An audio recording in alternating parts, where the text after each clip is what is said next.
Yeah, so today we're going to be mostly talking about the one loop diagram and how we normalize QED, just focusing on this guy.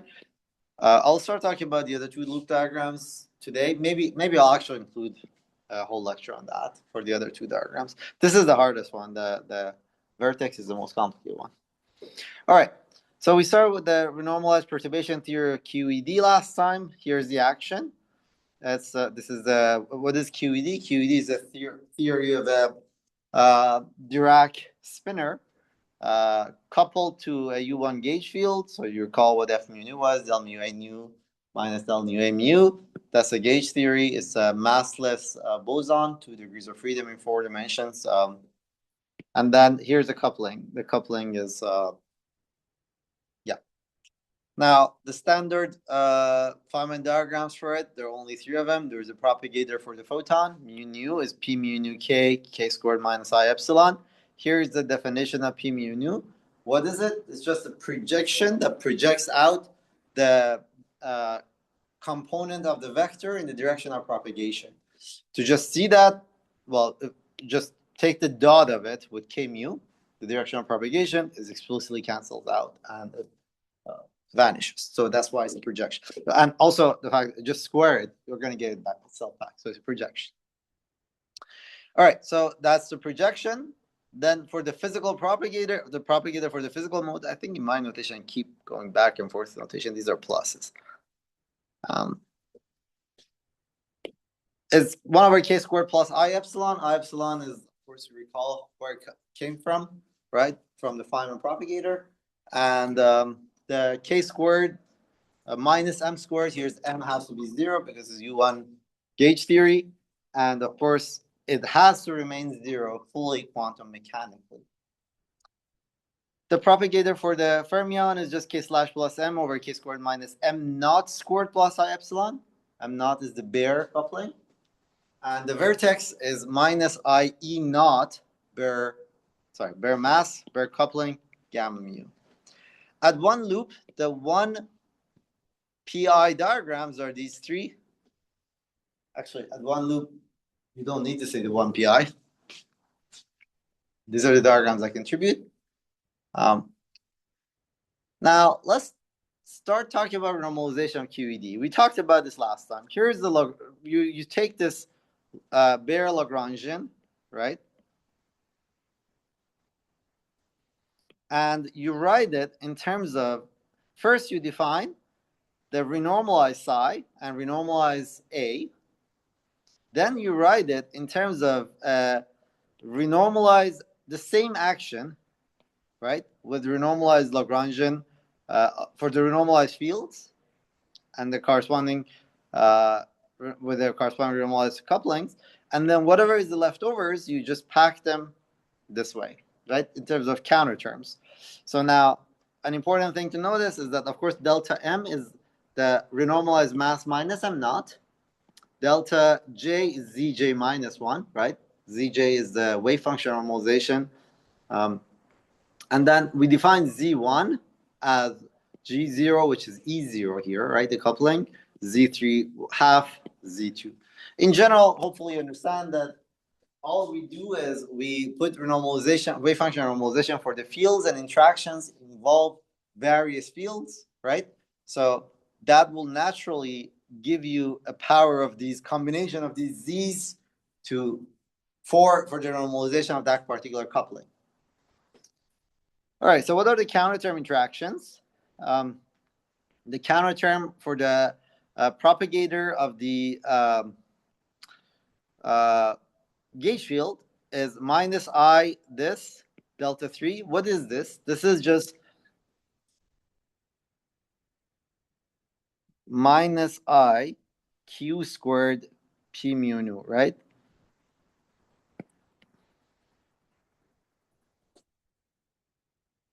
And right, so then the propagator for the counter for the propagator of the fermion is this, right? And then z2 delta m. Good. Now there's a counter term for the vertex, which is E of r, delta 1. Now, going back to the 1PI diagrams, these are one particle irreducible diagrams. So we're looking at all Feynman diagrams. So have in mind the full propagator with all the loop corrections. So there will be all sorts of diagrams of this type that contribute.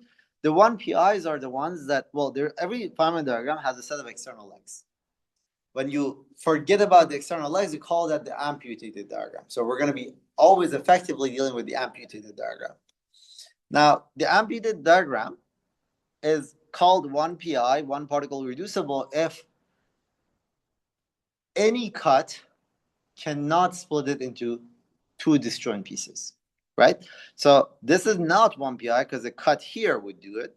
This is not 1PI because a cut here would do it, but this is 1PI, this is 1PI. The reason we organize things this way is that if you know the 1PI, every 1PI will give you a series of higher loop corrections that could be resummed in the telescopic series, right? And for example, like 1 over 1 minus 1PI is the full propagator. Because any of these guys you pick, you just put it next to the itself, it will give you another one. Or any two 1PIs sequentially put next to each other will give that.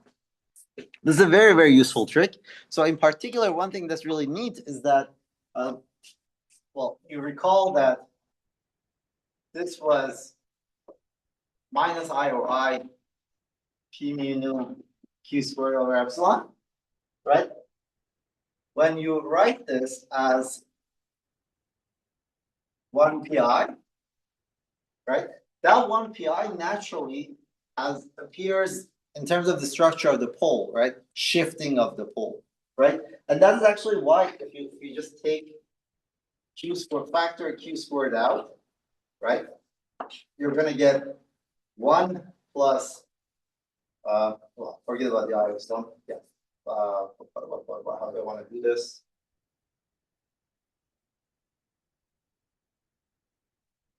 Yeah, actually, no, let me, it's not right.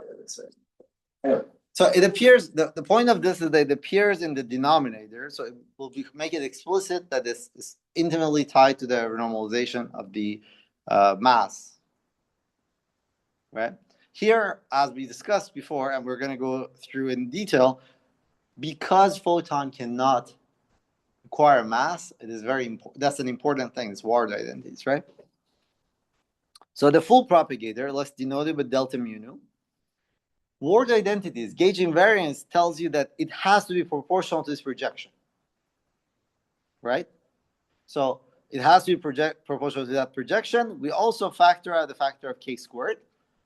That's just for convenience to get delta q this time.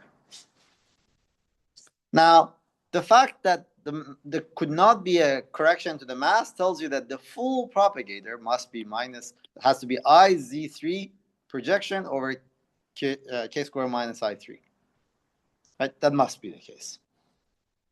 At one loop, this is your 1PI diagram. Once again, that also has to be proportional to this. So conveniently, we pull out the k squared and define this pi coming from the 1PI diagram. All right. What is the relation between them? The relation between them is that you could write down the full propagator, right, as minus I over k squared projection 1 minus pi k squared. So here, so I wrote the full propagator, and here, let me actually erase this. Yeah, I think that could be confusing.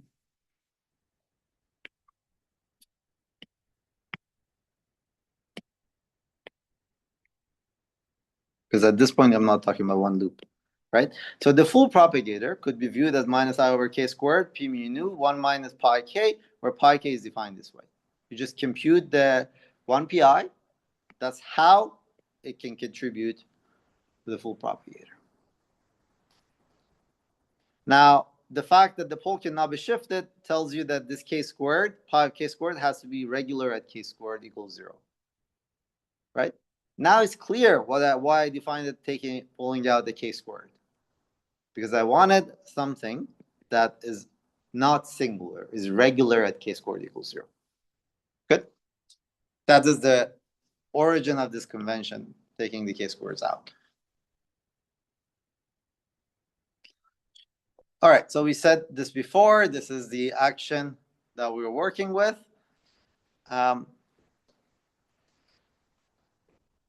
Yeah, we said all of this before. So here's a one loop, one PI diagram that we're going to compute. All right, so let's just stop. Are there any questions so far? At higher loops, there's more than just one PI diagram. No, there's always. This is an exact. So look at this. This is not a one loop statement. Right. The full propagator is equal to 1 minus the 1 pi.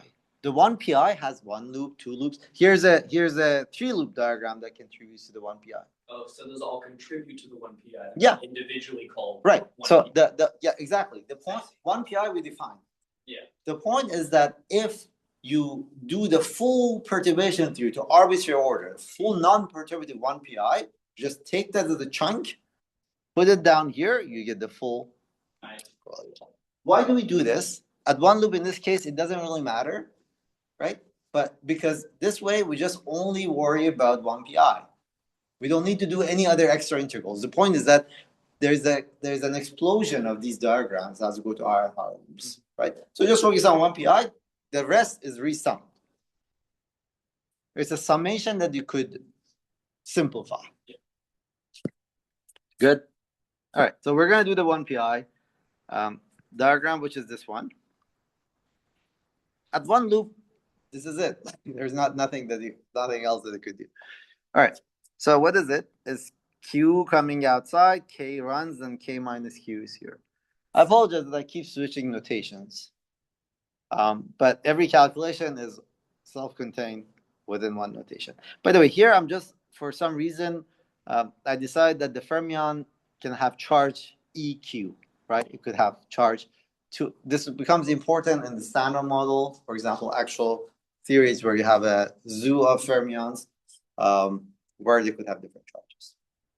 For example, a calculation that you do for keeping track of Q will be, you could recycle it for muons for all leptons, right? A lot of times. All right. So here's the diagram. There are two vertices. You're going to get, so there's a -1, which is the loop, fermionic loop, minus IQ squared. That's just coming from the vertices, gamma mu coming from vertices. There's this propagator, there's this propagator, ISF Q, K minus Q, an ISF K, and an integral for the loop integral. Is that part clear? Good. So we're going to be working with this a significant chunk of this lecture. So, all right. So what are these ISFs? ISFs are 1 over, so ISF of K is 1 over K slash minus M that we wrote as K slash plus M over K squared minus M squared. And this is what we're going to be doing. Why do we do this? Because this has a gamma matrix, and one gamma matrix is on top. That's why we do this. So when you do this, this ISF of this guy will give you this bit. This will give you this bit. Now, you have to take the K slash minus Q slash minus M times K slash minus M. You expand them, you get this expression. So derive this. That's just 2 lines of algebra.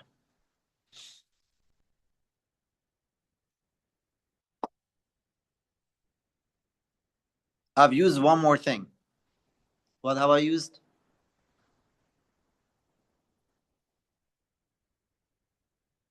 How did I get Ada mu nu? There are no gamma matrices here. No. Here I had gamma matrices. Here there are no gamma matrices. I got rid of them. I've only Ada mu nu. What did I do?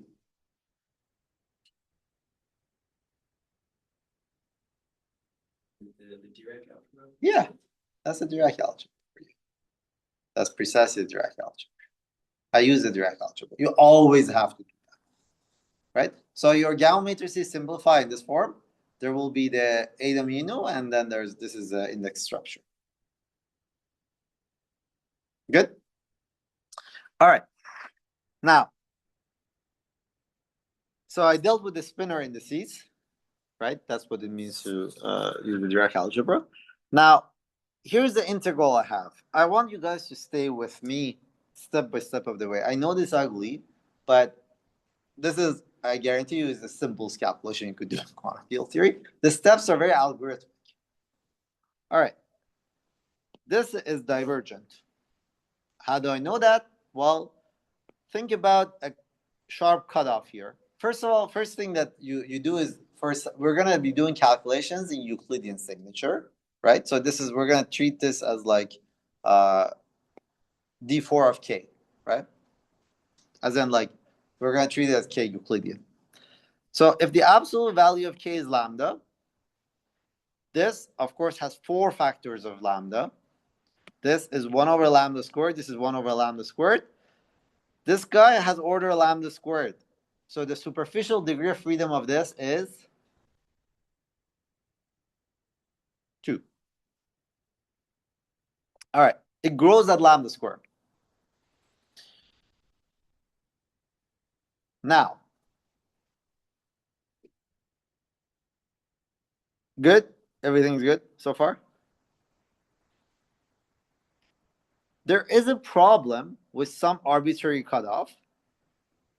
We said this before because if you put an arbitrary cutoff, right? There is it immediately contributes to a mass.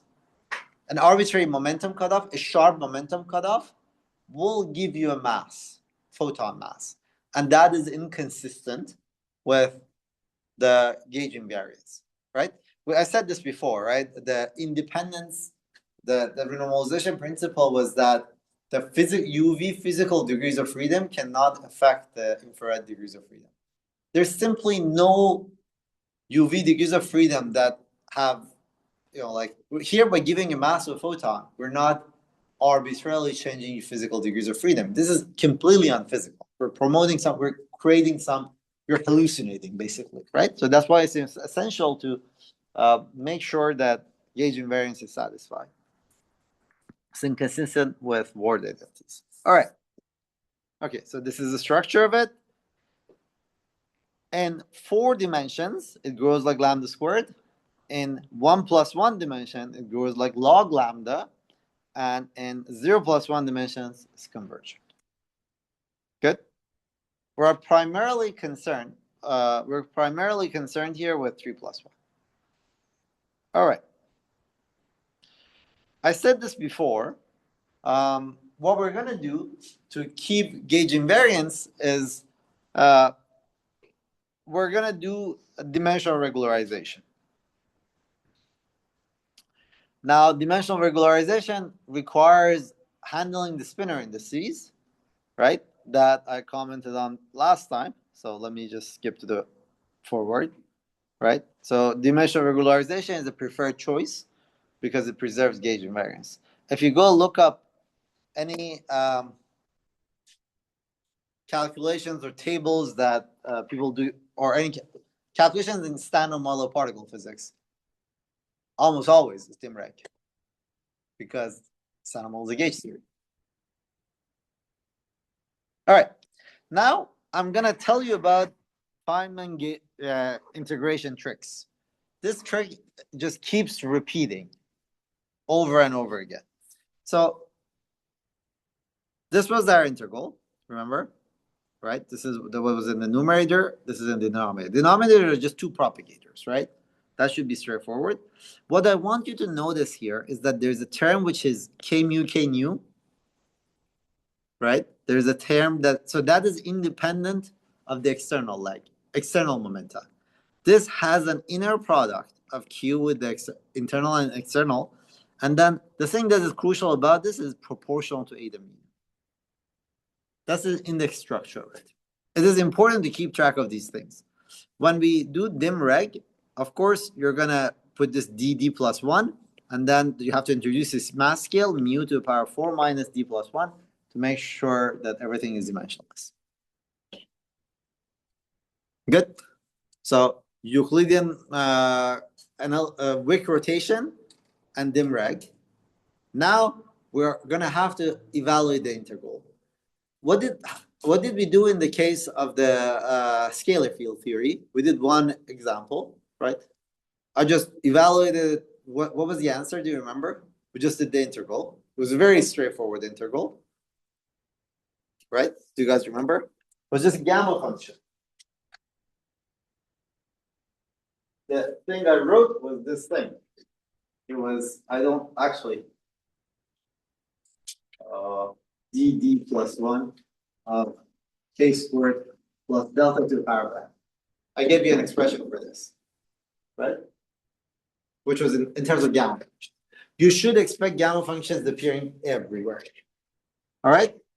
But now, this integral is straightforward to do.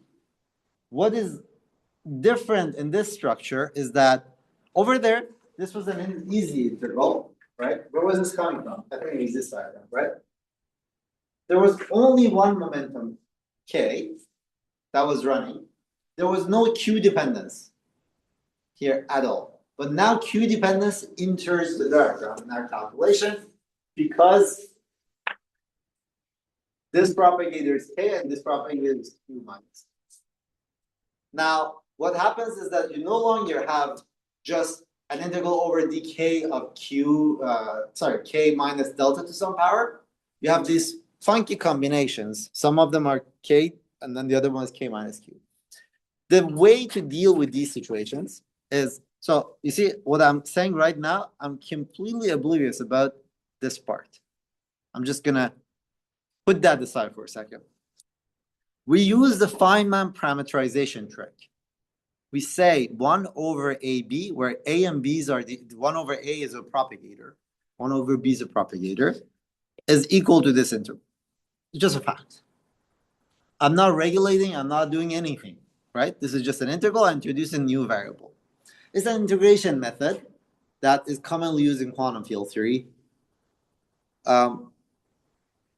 You'll see the advantage of it. As a matter of fact, any other way of doing this integral is, this integral at this point is finite, right? So this is just an integration technique. It's not, there's no hiding anything. All right. So this was our propagator. Our first propagator is 1 over A. The second propagator is 1 over B. For this conversation, I can just drop the I over epsilon. So what happens is that it takes k squared minus, so you see both of them have m squared. Look at this structure. X and 1 plus x. If both of them have the same term, it just comes out. Both of them have m squared, so it comes out at minus m squared. Right? The only piece that's important is that here you're going to get k squared 1 plus minus x plus k minus q squared x. Right? So it's, you make a convex composition of the two momenta. This is the physics of it. Well, this is the integral in words, right? You take a convex composition, a probability distribution, if you wish, right, between this and that. Good. So far, nothing funky. This is the power of 2. Pay attention to that, right? So we made our life so far, at least on the surface, harder by introducing a new integral. All right, that's okay. Then you expand this in x. It's going to look like as k squared minus 2x k dot q plus xq squared minus m squared. This is what the expression is. You write it this way. There's a reason I write it this way. You'll see in a second. First, once you write it this way, this is just like lines of algebra, right? First, I define L mu, which is k mu minus x k mu. So that what am I trying to achieve here? The integrals I knew very well how to do was this gamma function look like this. I don't remember D. I think my notation D. I know how to do this integral well, right? I'm trying to massage my integral into something that looks like this. It's gonna look like dd of L squared plus delta squared x, right? Of course, the change of, minus, it's not plus.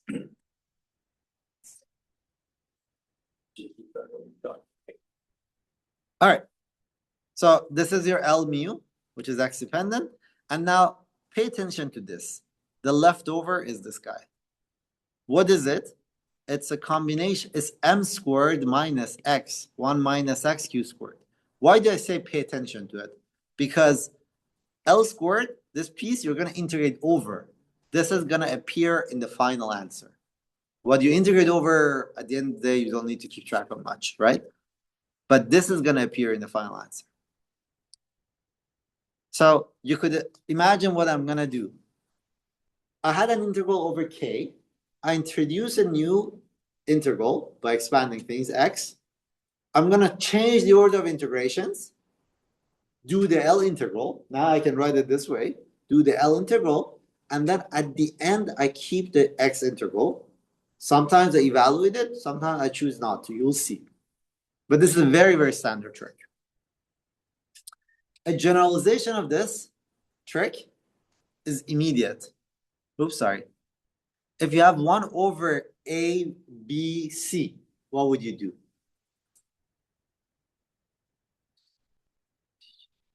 In short, well, you could do 1 over ab first, and then do it with c. You're going to end up with x and y, an integral over x and y on a plane, right? So this is the structure. If you have a diagram with a whole bunch of internal propagators, for each of them, if you have n internal propagators, you're going to need n minus 1 of them, right? Sometimes the masses and things are so nice that you might not need to introduce each of them, but like that's in general the case. Any questions so far? I want to make sure everybody is with me as we go along. So this is how far we got. Good? All right, this is our integral now. So here I introduce an L variable, right? My integral on top had k's. So I'm going to write this thing in terms of L. First thing is that L mu is K mu minus something fixed.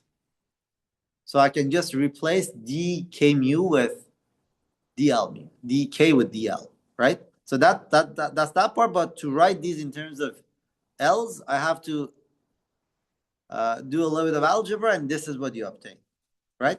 What you obtain is an integral d over x from 0 to 1 that I'm going to take out. I'm going to change the order of integrations, right?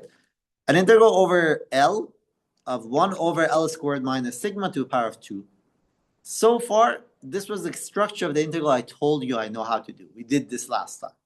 Then there's a whole bunch of parameters on the here. All right?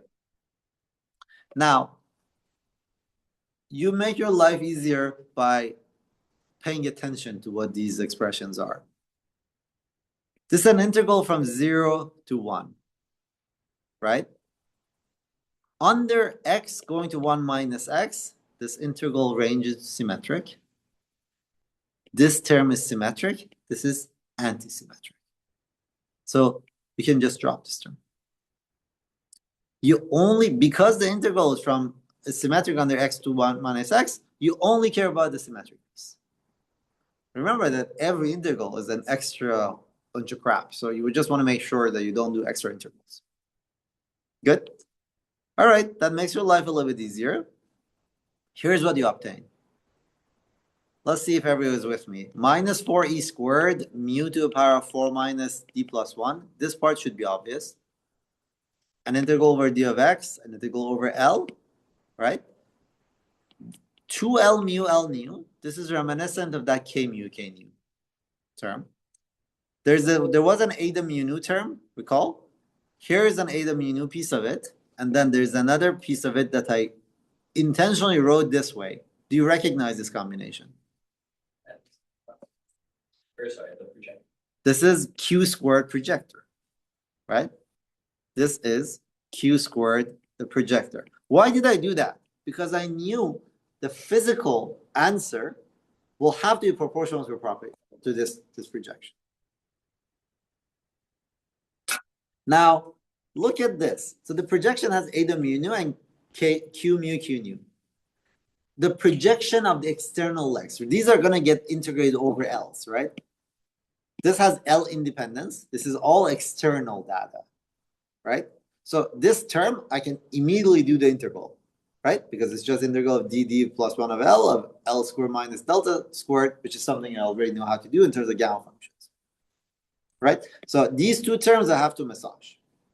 Now, one more trick, Lorentz invariance. You notice the following, that this L mu nu term, say you have L nu, some function of L squared, dd plus 1 of L. This must be 1 minus d plus 1, eta mu nu, this. Why? I'm going to pause here to see how I've used Lorentz invariance to conclude that.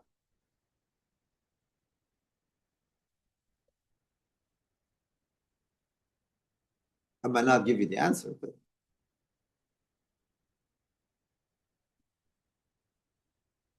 just would you use the metric to lower news? That gave you the L squared. yes, but you could make it more this Lorentz invariance is just pay attention to it, right? Just do it for yourself. Completely convince yourself this is the way to go.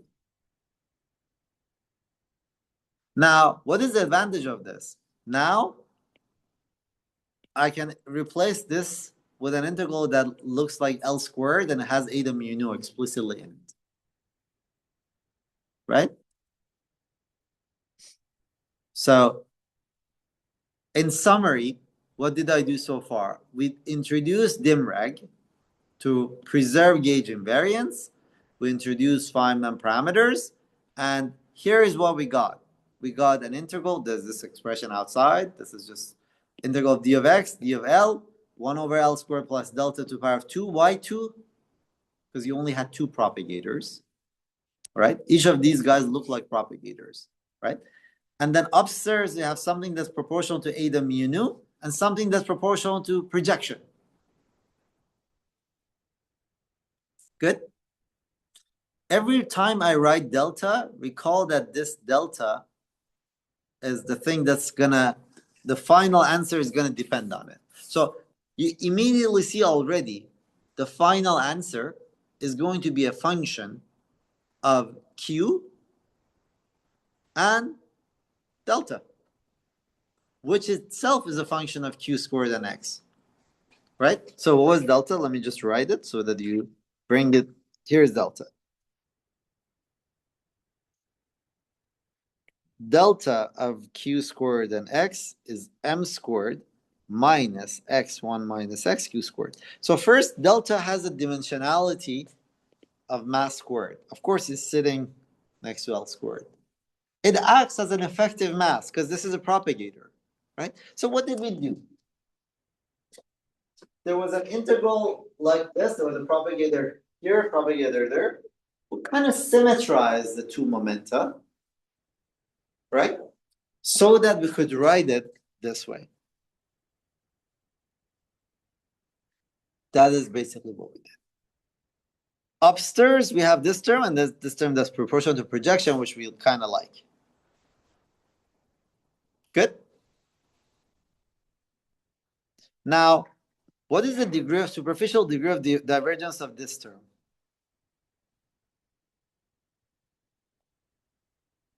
This term.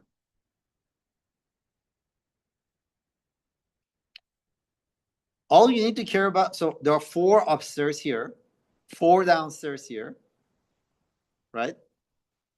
This has no L in it. So this is going to diverge like log. This piece is going to diverge like lambda squared. So this is log of lambda, this is lambda squared. One lesson that I can tell you in general, is that we said this, we saw hints of this. We want logs. Logs are good, and anything more severe than log is not good. The thing has to barely diverge. So something is wrong with this term. Already you have a hint of something being wrong with this term. But can you guess, actually? This term will have to vanish. We'll see it explicitly vanishes, but you already have a clue. The fact that this did not come out to be projection proportional to a projection is a clue that it better go away. Now, here in this case, is actually going to vanish. But when you do, we're going to see when we do non-abelian gauge theory calculations, we have to be very careful about what is physical and what's not physical. Because we made a gauge choice, right? When we wrote this P mu nu, what was the gauge choice? The gauge choice was saying that the degrees of freedom, there is no degree of freedom in the direction of the propagation. That was the gauge choice. What is physical is that there are only 2 degrees of freedom. That is physical, right? Because you could pick, if you remember, there was the Lorentz gauge, there was a Coulomb gauge. One of them treats it as if like there's no degree of freedom in the direction of propagation of k mu, like the 4 vector. The other one says there's nothing in the direction of propagation of the spatial vector. Right? These are different gauges. All right. Back to the vacuum polarization. So here's what the expression we had. Good. I said that this is the most divergent term. I'm just repeating that.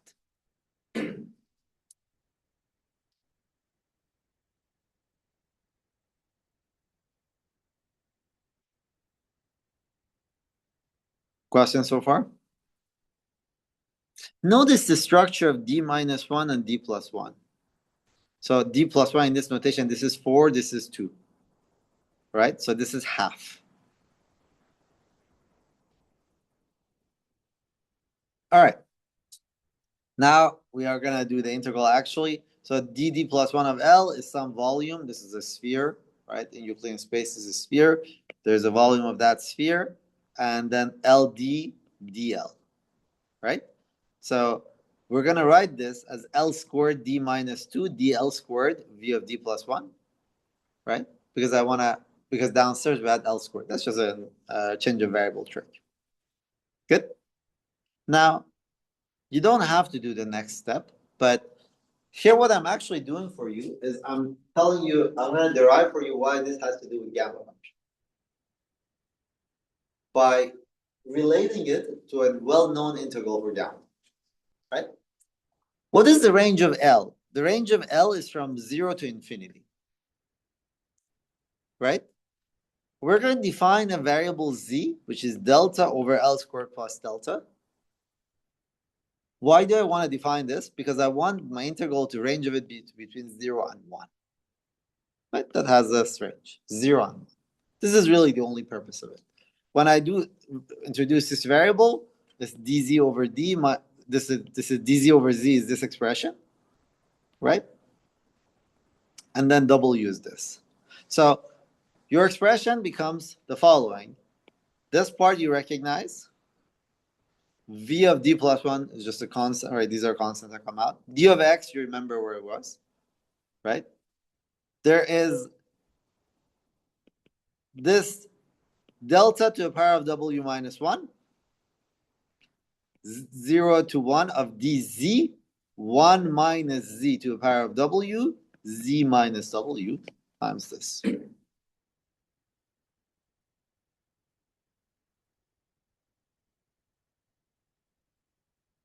The reason for that is that this has a nice expression in terms of gamma functions.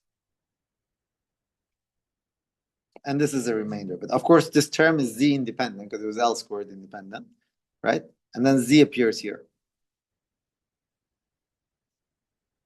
This is the most divergent term. All right, here's your answer. If you have an integral from of dz of z to the power of alpha minus 1, 1 minus d beta minus 1, this is the following combination of gamma functions.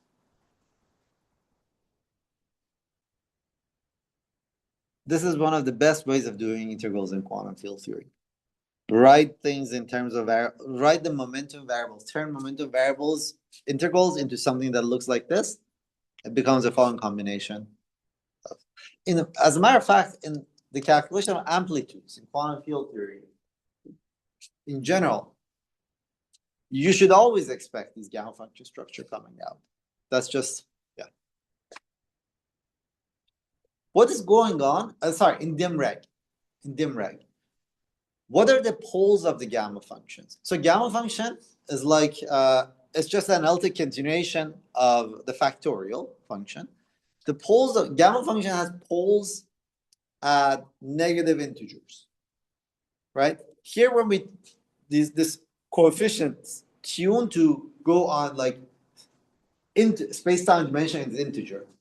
That is how things blow up, right? So the analytic continuation is precisely using gamma functions. Then right.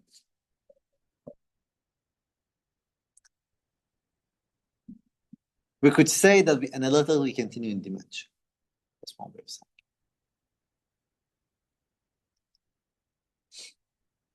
All right. We get the following once you plug in, once the dust settles, you get the following result. Just plug in for this. You get, so these combinations, remember, the integral over x we haven't done yet. There's delta, right, which was m squared minus x, or x times 1 minus x u squared, over mu squared w minus 1, right? This part, what is the dimensionality of this? It's dimensionless, right? Delta is m squared minus something. This is a mass scale, so this is dimensionless. Then you have 2x, x minus 1, q squared p mu nu of q. B, this B is this combination of gamma functions. And W, oh, by the way, I forgot to tell you the range of W. So W, when D becomes 4, when you're in 3 plus 1 dimensions, W is 1. Good? So this is going to look like B of 0 and 2, right? So that's going to be gamma functions of 0 and 2. And then there is this minus this expression. So the other two terms, let's look at the other two terms here. This term is the only z-dependent piece, and this term has no z-dependence. So this term will have the same divergence structure as this, which is b of 1 minus w, 1 plus w, and then this has a more severe. This is the lambda squared term. This is the highest divergent term, which clearly has this gamma function structure. All right. The point is, this vanishes. These two cancel out. You plug in for D for W and D here. What you get is that it will be a following combination of gamma functions, and using the property of gamma functions, this vanishes. What happened? I intentionally arranged the calculation in a very, very particular way. I wrote the calculation as a piece that was log divergent, that was explicitly proportional to p mu. That was good. The leftover had a log divergent piece, which was proportional to eta mu nu, and a piece that was proportional to eta mu nu, but had worse divergence. Then I showed that these two terms, they cancel. As you analytically continue, right? Good. All right. The final answer is going to be this expression. So there will be some volume factors, right? This is just going to be pi something something, right? For e squared integral of d of x. I still haven't done an x integral, right? This is the piece I want you to pay attention to. This is very, very important. 2x 1 minus x, q squared p mu nu of q, this guy. What was W in the 3 plus 1 dimensional case? It was 1. Right? So this in the limit of, so let's see what's happening. In the limit of W going to 1, of course, this guy blows up, and this power becomes 1. This is convergent in less than 4 dimensions, and transverse as required by gauge invariance. At this point, you could declare victory. You're done with your integration, but this is a little bit complicated to carry. There's no problem with this. We would like to simplify this a little bit more so that when we carry terms along, we don't have to write long expressions. I'm going to pause here because it's a natural. At this point, you're technically done with it, aren't you? So are there any questions about this so far? So by incorporating the gamma function, since it's an analytic continuation of the factorial, is that why you say that we are doing an analytic continuation of dimension? I didn't quite get that argument. Yeah, so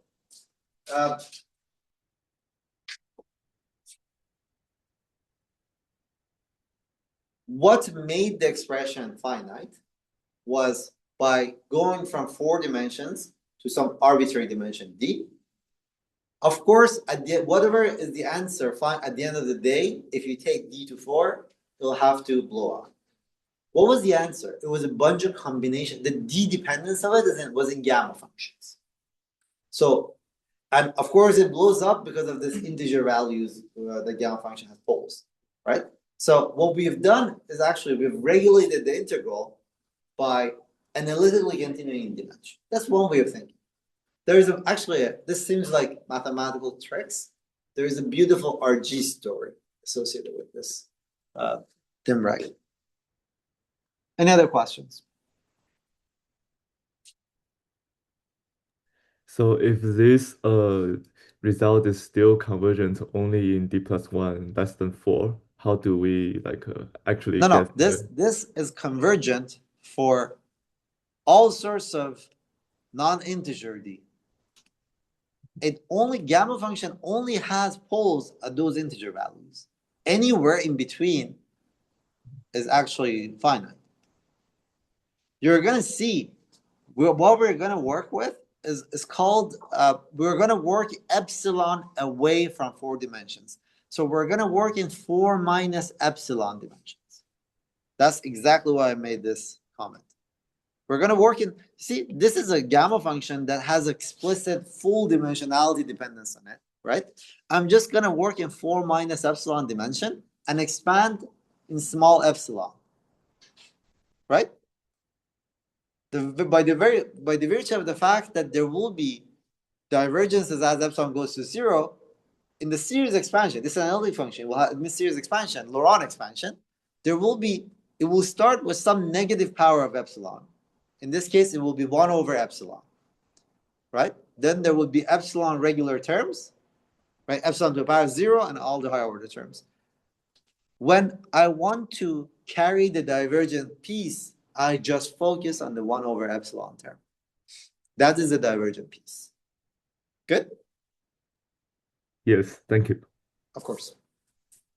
Yeah, you don't need to carry this whole function with you wherever you go, right? Because this is all a trick. You just wanted to keep track of. There's no physical meaning associated with this at nth order in epsilon, right? It's all about just like a little bit. Now, you will learn. Okay, I'm not going to confuse you right now. Later on, we're going to abuse this. Like a lot of things we abuse in quantum field theory. All right, so here's what it is. Once the dust settles, actually the dependence on dimensionality is very straightforward. Pi of q squared looks like, remember that pi of q squared takes a q squared out, right? This was explicitly dependent on q squared. Looks like, by the way, this is e squared and there are factors of 2 pi over here. Once you cancel them all out, it could be packaged in terms of alpha, right? Which is e squared, of course, over 4 pi. So it's minus alpha over 2. Gamma, I intentionally wrote it this way. You're going to see later. gamma of 2 minus d plus 1 over 2, right? Integral of d of x, x1 minus x, this expression.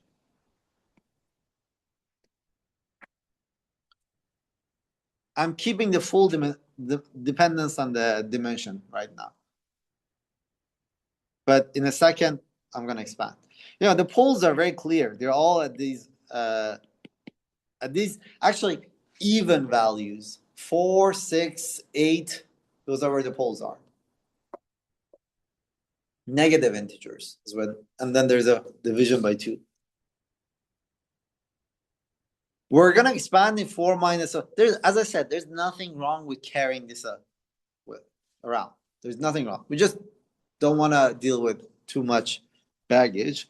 So we're going to, this is logarithmically divergent. To say what it means to say it's logarithmically, sorry, let's give this a, we call this log divergent already. That was very clear. What it meant by that. So what is the manifestation of log divergence over here? Take work in 4 minus epsilon dimension. So this becomes minus epsilon over 2 and epsilon over 2. Expand this in small epsilon. Gamma functions, epsilon over 2 admits this expansion as epsilon goes to 0. This is the Euler constant. And then there's order epsilon that we don't need to keep track of. We need to keep track of order 1, of course, right? But not the, this is divergent piece, this is order 1, and then anything that's higher order in epsilon, we're going to discard. Good? Now, if you Taylor expand this near 0, what do you get? So you see, this guy, gamma, let me write it. Ignoring all the finite pieces, what you have is you have gamma of epsilon over 2, right? Delta over mu squared to power of minus epsilon over 2. Good? So this looks like 2 over epsilon minus gamma plus order epsilon. You guys see it, right? Yeah.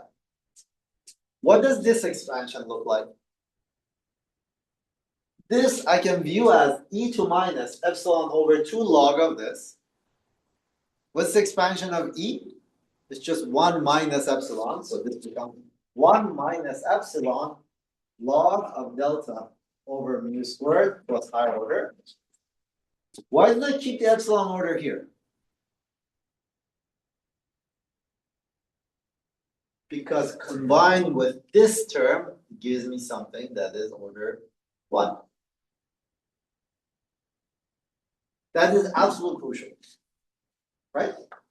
So this will say, this will give 2 minus epsilon as one term. The next term will have gamma in it. And then there will be piece which is log delta over mu squared. That is your log divergence. Here's what it looks like. So the gamma term, I can view as log of e2 gamma. So I can think of this as log of e minus gamma, and then put it inside. This is my final answer. Pi of q squared is minus 8 alpha over 4 pi, integral d of x, x1 minus x. I'm not even going to try to do x intervals because it's kind of complicated. Right? 2 over epsilon plus ln. It's actually not that complicated, but anyway, ln of this expression. Now, I cannot stress this enough. This combination is very, very, very important. It appears all the time. Why? Where did this gamma, so you know why mu squared appears all the time. Why is the combination mu squared over delta appears all the time? But dimensional analysis, it has to be there, right? E2 minus gamma always appears because we always end up with gamma in gamma function regularization with combination of this sort. Once you expand it, you get the Euler constant. And there is this conventional factor of 4 pi that we just usually put. This is just a shift, right? ln of 4 pi. We're going to use this to relate. First of all, notice that this is Q dependent. We argued last time the Q dependence of this actually results physically to the fact that the electric charge depends at scale. Right? Why is that? Because this contributes, what are we computing? We're computing Z3. We're calculating something that has to do with Z3. If Z3 is Q dependent, electric charge will be Q dependent. Yeah.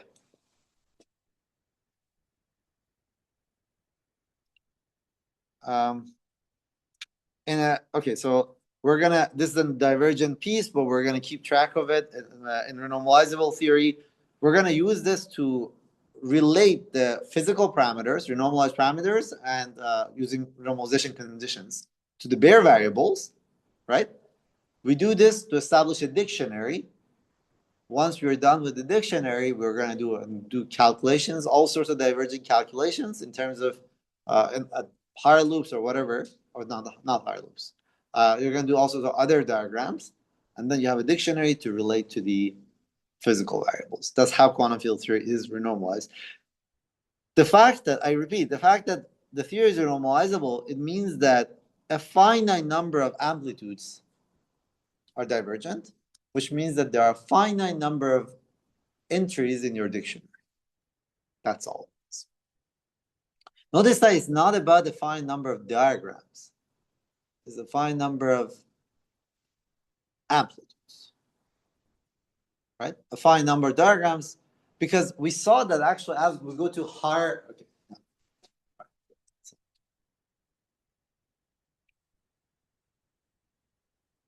We're going to see this. Let me comment on this. We're going to see this. So at one loop, you introduce these deltas, right? These divergences, the counter terms, to absorb the divergences. Now, are counter terms coupling dependent?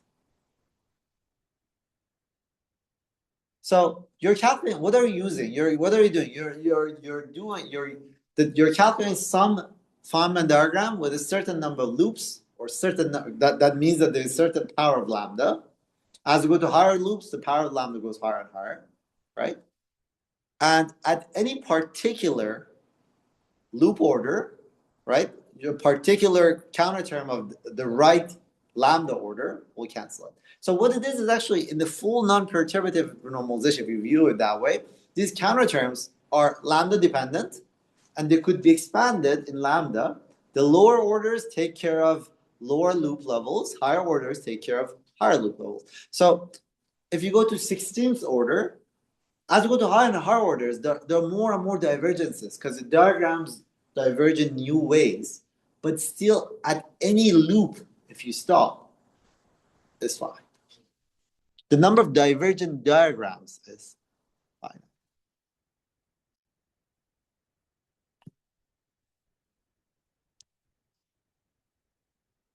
All right, questions?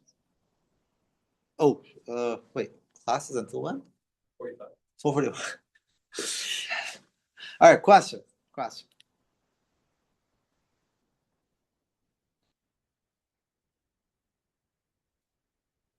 Let me see if I want to say this one.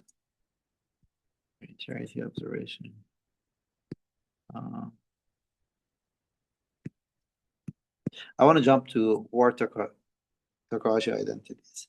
Yeah, so it's a little bit of a change of precision. Optical theorem, I won't have time to explain now.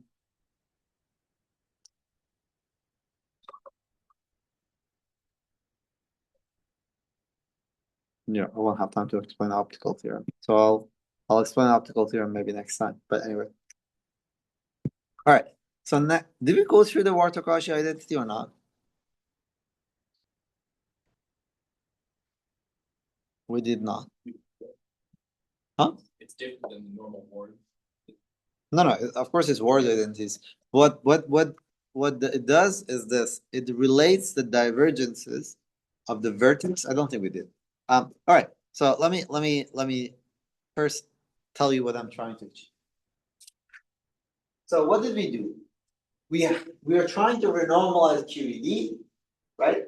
And to do that, there are three divergent diagrams at one. We're trying to renormalize perturbed QED at one loop. There are three renormalized divergent diagrams we have to compute, right? And there are three things that we have to fix. There's delta of Z2, delta of Z3, and delta of Z1, right? These are the three things that we have. There is, then there is this diagram, and then there is this diagram. Good. What I'm going to tell you is, so we've computed this. Next time, we're going to go through the calculation of these two. But I want to tell you something which ties these two together. And those are word identities.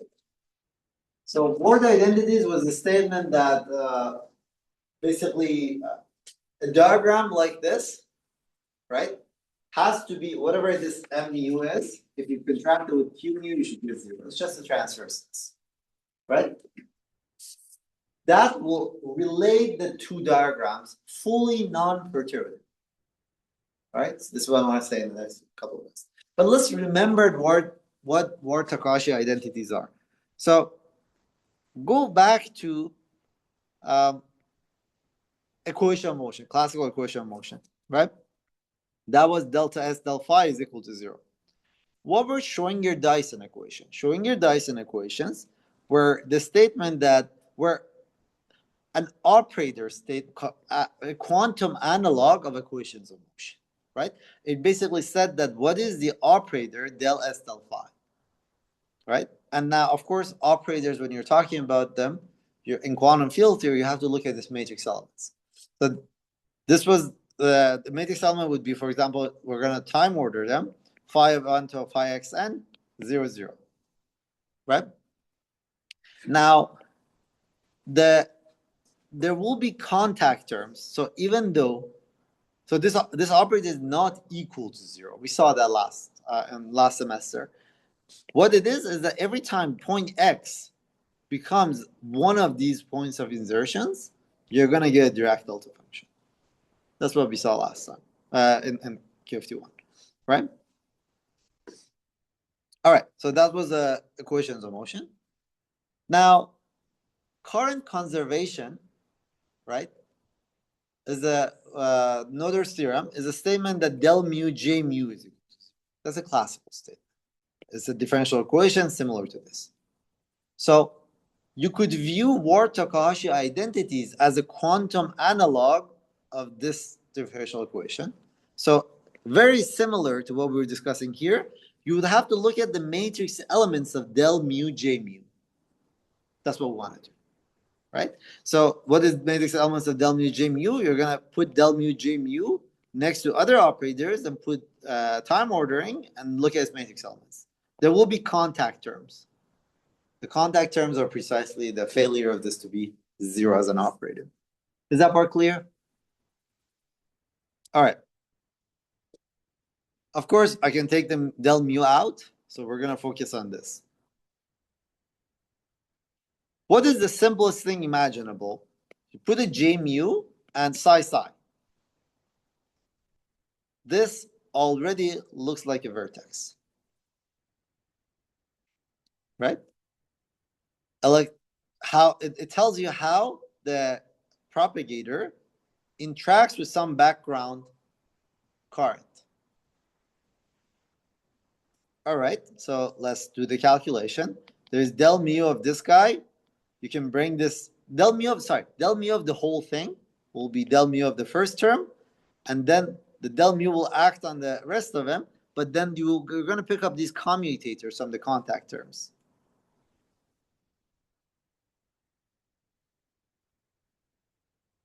Do you remember why this is true? Derive this. It's rather straightforward, but it's an absolutely crucial exercise.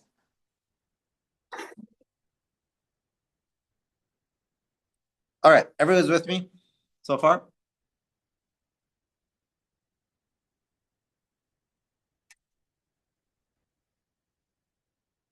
If you want to calculate these commutators, how do you compute them? These commutators are basically telling you about the charge of this operator. Is it clear why? What is a charge operator? It's an integral of J0. Now, you have psi of x. You have inserted an operator psi of x here. Psi of x1. Here is a charge operator, right? You want to take the commutator, the charge operator with this, right? That is inserted after, right after, and right before. Good? That's what the commutator is, and that's the charge of this one. That justifies the right-hand side. Now, what is this charge operator? It's an integral of d4 of x, j0. Good? If you want to calculate the commutator of this, we'll bring the commutator in. This is what you're going to get. So now this q is going through. An operator here and an operator here are space-like separate. They commute. So the only thing that's possible is that this guy is proportional to direct delta function. Good? Those alone, what I basically argued for this general structure. Good? All right, therefore, this del mu of this whole thing becomes these two terms. Everybody's with me? I have 2 more slides to relate the vertex correction, one loop correction, vertex correction, and arbitrary loop, fully non-perturbatively, to the fermion correction, fermion mass correction. Good? All right. Now, let's look at this guy. First, let's look at this. Fourier transform this guy. After Fourier transform, this is fully non-perturbative statement, by the way. It's the entirely non-perturbative statement. After Fourier transform, this del mu becomes q mu, right? This guy, this whole thing becomes a vertex that I'm going to call gamma mu. It's just a vertex, right? 3-point function. And then there is the sp2 and sp1. Right? Those are these propagators. What is the right-hand side? Right-hand side is just a propagator of the fermion, another propagator of the fermion. And a Fourier transform. This is the full non-perturbative vertex. Here are the propagators, a full non-perturbative fermion propagator, full non-perturbative propagator. Ward-Takahashi identity, which is basically what we use, relates non-perturbatively this vertex to these two.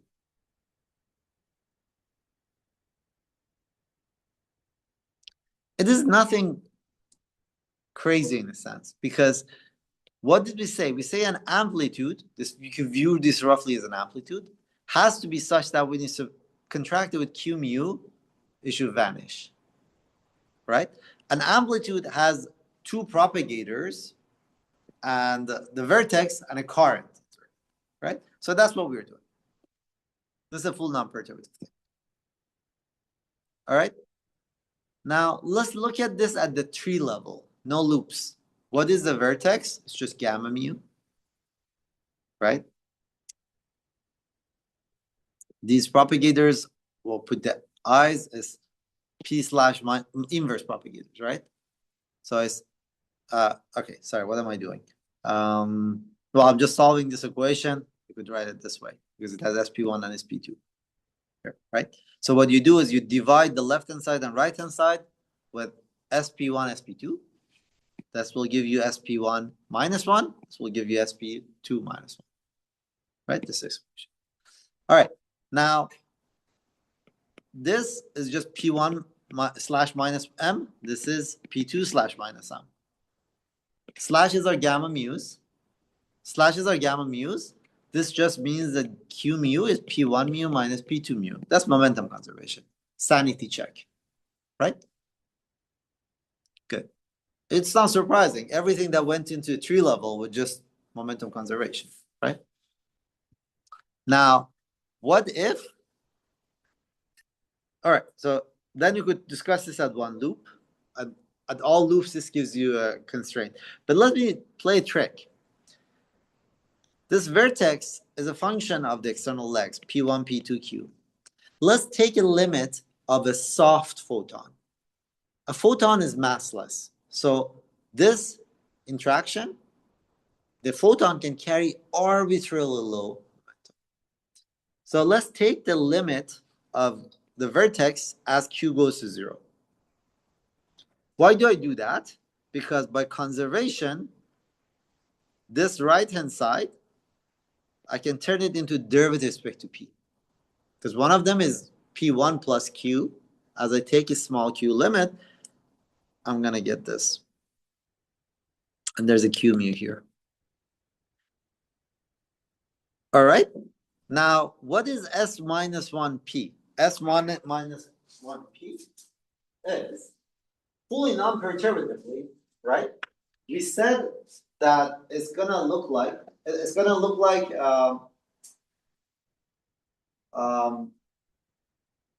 sorry, let me just say the words. This is the propagator, what's downstairs. The 1pi diagrams of the fermion at arbitrary loops will contribute to a shift downstairs in the propagator, right? This is the 1pi thing. This is a full 1pi diagram. So what did you learn? You learned that the vertex is just gamma mu minus the first derivative. The vertex are at zero momentum, zero external. First derivative of the full non-perturbative 1pi corrections to the mass of the fermion. Right? This relates two of the diagrams non-perturbatively. Good. So I'm going to stop here. So we computed the first diagram, which was vacuum polarization. Next lecture, we're going to compute the other two diagrams. But before doing that, I established a fully non-perturbative connection between the two that we're going to use extensively. And that was nothing but word identities. All right, any questions?